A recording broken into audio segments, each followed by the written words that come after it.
আজকে ঢাকা মিন্টু রোডের বিরোধী দলীয় নেতার বাসভবনে 11 দলীয় ঐক্যের একটি বৈঠক হয়েছে এবং আপনারা অলরেডি শুনেছেন যে এই আজকের বৈঠকের আমাদের মূল উপজীব্য ছিল যে আমাদের আগামীর কর্মসূচি 11 দলের কর্মসূচি এবং 11 দল সারা বাংলাদেশে কয়েকটি লং মার্চ ঘোষণা করেছে। সেই পরিকল্পনাগুলো আজকে হয়েছে।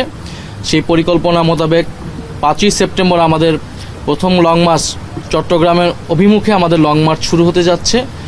আমাদের লং মার্চে কয়েকটি পথসভা হবে এবং পর্যায়ক্রমে আমাদের এরকম অনেকগুলো বিভাগে আমাদের লং মার্চ হবে। আমাদের 11 দল ঐক্যবদ্ধভাবে এই লং মার্চে অংশগ্রহণ করবে এবং শুধু 11 দল না, আমরা বাংলাদেশের গণতন্ত্রকামী জনগণের প্রতি আমরা আহ্বান জানাচ্ছি এবং আমরা আশাবাদী এই লং মার্চে সাধারণ মানুষ ব্যাপকভাবে অংশগ্রহণ করে এই লং মার্চকে সফল করবেন। বিশেষত সেই জনগণ যারা জুলাই গণ অভ্যুত্থানে অংশ নিয়েছিল, যারা এই নির্বাচনে গণভোটে হ্যাঁ ভোট দিয়েছিল, 11 দলের আহ্বানে হ্যাঁ ভোট দিয়ে সংস্কারের আকাঙ্ক্ষাকে জাতির সামনে তুলে ধরেছিল। প্রায় 70% জনগণ যারা হ্যাঁ ভোটের মাধ্যমে সংস্কারের আকাঙ্ক্ষা ব্যক্ত করেছিল এই নির্বাচনে, গণভোটের নির্বাচনে, আমরা আশা করছি সেই সকল জনগণ বিশেষত তরুণরা এই গণভোটে এই লং মার্চে অংশগ্রহণ করবে।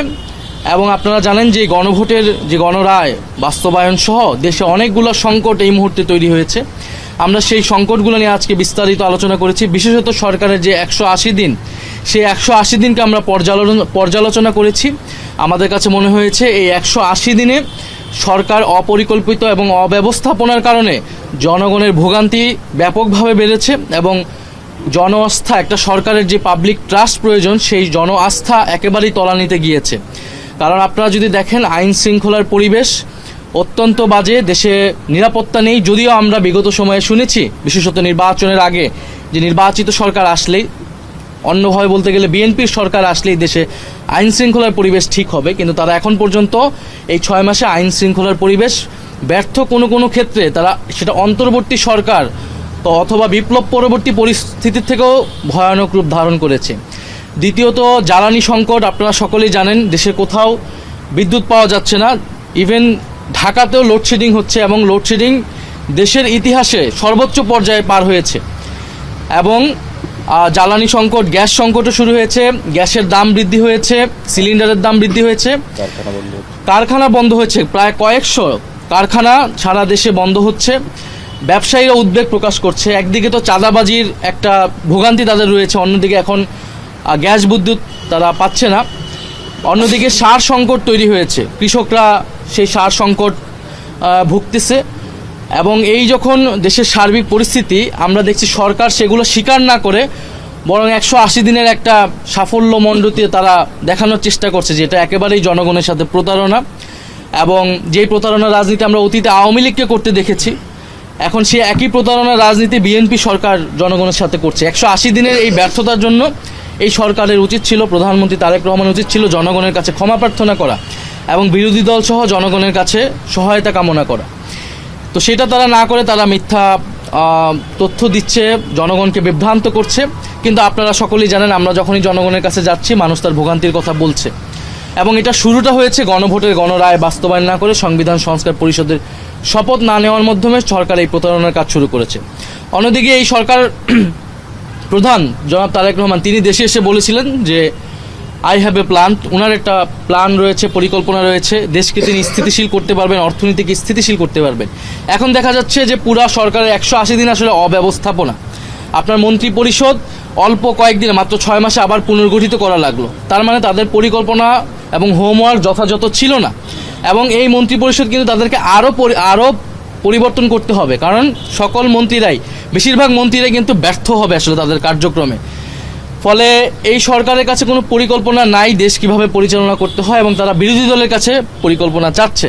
তো বিরোধী দল সরকারের আগেও ইস্তেহার ঘোষণা করেছে, বাজেটে আমরা বিকল্প বাজেট আলাদাভাবেও এবং একসাথে আমরা বলেছি।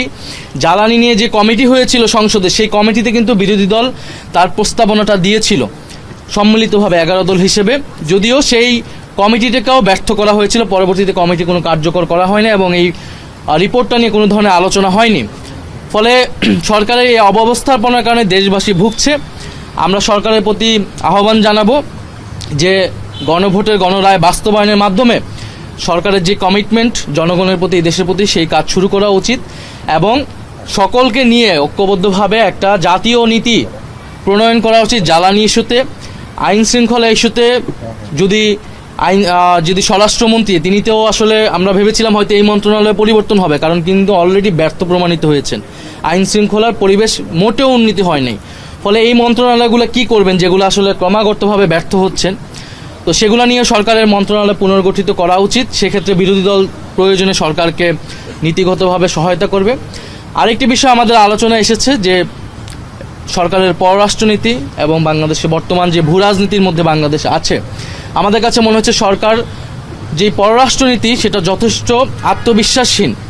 কারণ সরকার ভারত সফর করবে কি করবে না এ বিষয়ে জনগণকে কোনো সুস্পষ্ট বার্তা দিতে পারছে না। এবং 5ই আগস্ট, এইবারে 5ই আগস্ট দিল্লিতে যে প্রেস ব্রিফিং হয়েছে, আওয়ামী লীগকে যে প্রেস ব্রিফিং করতে দেওয়া হলো, সেটার জন্য কিন্তু ভারত সরকারকে যথাযথ জবাবদিহিতার আওতায় এই সরকার আনতে ব্যর্থ হয়েছে।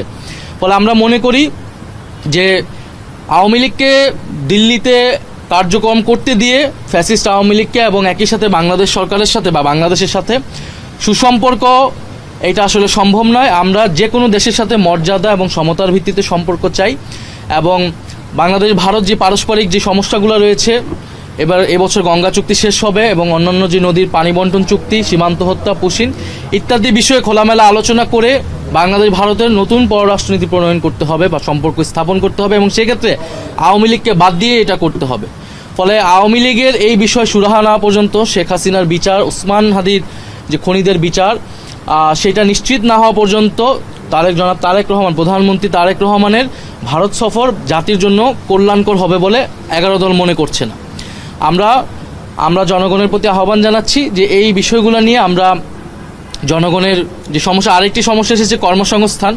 যে সরকার বলেছিল যে তারা 1 কোটি কর্মসংস্থান 18 মাসে করবে, তো 6 মাস গিয়েছে, তারা কিন্তু কোনো কর্মসংস্থান করতে পারেনি। অন্য জায়গায় আমরা দেখছি যে চাকরি পরীক্ষা সহ বিভিন্ন জায়গায় কিন্তু দুর্নীতির অভিযোগ আসতেছে। বিশ্ববিদ্যালয়গুলোতে সন্ত্রাসের আবারও অভয়ারণ্য তৈরি করা হচ্ছে। বিরোধী দল মতের যেই ছাত্র সংগঠন রয়েছে, ছাত্র সংসদের নেতা রয়েছে, তাদেরকে দমন পীড়ন করা হচ্ছে, গণতান্ত্রিক পরিবেশ সংকুচিত হচ্ছে এবং নজিরবিহীনভাবে এই সরকার দলীয়করণ করেছে, দলীয় লোক নিয়োগ করেছে রাষ্ট্রের বিভিন্ন স্তরে, ইলেকশন কমিশন থেকে শুরু করে বিভিন্ন প্রতিষ্ঠানে। তারা এবং দুদক, আপনারা দেখবেন যে দুদকের চেয়ারম্যান কিন্তু সম্প্রতি নিয়োগ করা হলো এবং এটাও জুলাই সনদ অনুযায়ী কিন্তু নিয়োগ করা হয়নি। পিএসসির চেয়ারম্যান পদত্যাগ করেছেন, কেন করেছেন আমরা জানি না। তো এই যে পাবলিক প্রতিষ্ঠানগুলো, এগুলো নিয়ে কিন্তু আমাদের আলোচনা ছিল বা আমরা 6 মাস ঐক্যমত্য কমিশনে আলোচনা করেছি। ফলে দেখা যাচ্ছে সরকার জুলাই সনদ বলেন, গণভোট বলেন এবং তার নিজস্ব যে 31 দফা তারা রচনা করেছিল, তার কোনোটিই কিন্তু তারা ফলো করছে না এবং জনগণের প্রতি দেওয়া কমিটমেন্ট রক্ষা করছে না। যদি তারা কমিটমেন্ট রক্ষা না করে, এ কারণে আমাদেরকে সংসদের বাইরে আমাদেরকে গণতান্ত্রিক আন্দোলন গড়ে তোলার প্রয়োজন আমরা বোধ করছি। সেই লক্ষ্যে আমরা জনগণের কাছে যাচ্ছি এবং জনগণকে ঐক্যবদ্ধ করছি। আমরা মনে করি সরকার যদি জুলাই গণ অভ্যুত্থানের আকাঙ্ক্ষা এবং তার প্রতিশ্রুতি যদি রক্ষা না করে, আমরা গণতান্ত্রিকভাবে রাজপথে 11 দল সেটার জবাব দিবে। ধন্যবাদ সবাইকে। গণতান্ত্রিক কর্মসূচি, এখানে যদি কোনো রাজনৈতিক বা প্রশাসনিক বাধা আসে, সেই বাধা আমরা সর্বাত্মকভাবে গণতান্ত্রিকভাবে আমরা ইনশাল্লাহ প্রতিহত করে সামনের দিকে এগিয়ে যাব। ধন্যবাদ। একটা প্রশ্ন, সেটা হচ্ছে আপনারা সরকারকে সবসময় শপথ অলরেডি আপনারা ভঙ্গ করেছেন, এটার আর কোনো ইয়ে নেই। আপনারা সরকারকে সহযোগিতার কথা বলছেন, সরকার বিরোধী দলকে আসলে সহযোগিতা করছে। সেই বিষয়গুলোতে আমরা ঐক্যবদ্ধভাবে কাজ করার আমাদের সর্বাত্মকভাবে আমাদের ইচ্ছা ছিল। সেই জায়গা থেকে আমরা এটা বলেছি যে দেশের সংকটে, জাতীয় সংকটে আমরা সরকার দেখব না, আমরা সকল দল ঐক্যবদ্ধভাবে কাজ করব। রাষ্ট্রপতি নির্বাচনে এটা আমরা বলেছি যে এই নির্বাচনটা যে একটা অপ্রয়োজনীয়, একটা অকার্যকর নির্বাচন, এটাই কিন্তু আসলে জনগণের সামনে অনেক বেশি প্রতীয়মান হয়েছে। এই জন্য আমরা এটাতে অংশগ্রহণের মাধ্যমে জনগণের সামনে এটা তুলে ধরেছি যে আপনি যদি 70 অনুচ্ছেদ সংশোধন না করেন, আপনি যদি গোপন ব্যালটে ভোটের ব্যবস্থা না করেন, তাহলে এই রাষ্ট্রপতি নির্বাচন আসলে একটা প্রহসনের মতো। ফলে আমরা মনে করি যে এটা জনগণের সামনে এটা স্পষ্ট হয়েছে এবং স্বরাষ্ট্রমন্ত্রী যেটা বলেছেন, এটা আসলে উনি গণভোটের যে গণরায় এবং যে গণভোট যে আদেশ, সে আদেশের বিরুদ্ধে উনি কথা বলছেন, যে আদেশ অনুসারে আসলে জাতীয় নির্বাচন হয়েছে। এবং আমরা দুটি শপথ নিয়েছি, আমরা মনে করি দুটি শপথই বহাল আছে। বরং সরকার দল যে সংবিধান সংস্কার পরিষদের শপথ না নিয়ে তারা একটা গভীর সাংবিধানিক সংকট তৈরি করেছে, রাজনৈতিক সংকট তৈরি করেছে এবং গণ অভ্যুত্থানের সাথে প্রতারণা করেছে।